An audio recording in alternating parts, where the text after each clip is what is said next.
Hello guys, let's make this cute little cup. So এটা বানানোর জন্য we need a white yarn আর ক্রোশের যে basic জিনিস একটা magic chain, single crochet, double crochet, increase এটা দিয়ে আমরা এই কাজটা করছি। তোমরা যারা এটা জানো না তোমাদের নিশ্চয়ই মাথা ঘুরছে, বাট ডোন্ট ওয়ারি, তোমরা যদি এটা শিখতে চাও আমাকে কমেন্ট করতে পারো। আমি একটা লং ভিডিওর মাধ্যমে তোমাদের এটা অবশ্যই শেখাবো।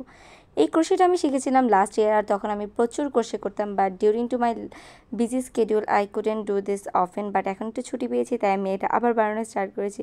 আর দেখতে পাচ্ছ এখানে আমাদের কাপ বানানো শেষ। এখানে আমরা বানাচ্ছি কফি কেন? কজ আমাদের কাছে চা নেই, আই মিন ব্রাউন কালার নেই। সো আমরা একটা লাইট ব্রাউন কালার দিয়ে কফি দিয়ে কাজ চালিয়ে দিচ্ছি। এখানে এই সেম প্রসেসেই কফিটা বানানোর পরে এখানে একটা নিডেলের মাধ্যমে এটাকে এভাবে লাগালে হবে। আর অবশ্যই ভিতরে আমাদের তুলা বা কিছু ওয়েস্ট ইয়ার্ন দিয়ে এটাকে ফিল আপ করতে হবে। তারপর এটাকে আমরা লাগিয়ে দেবো ইয়ার্ন দিয়ে।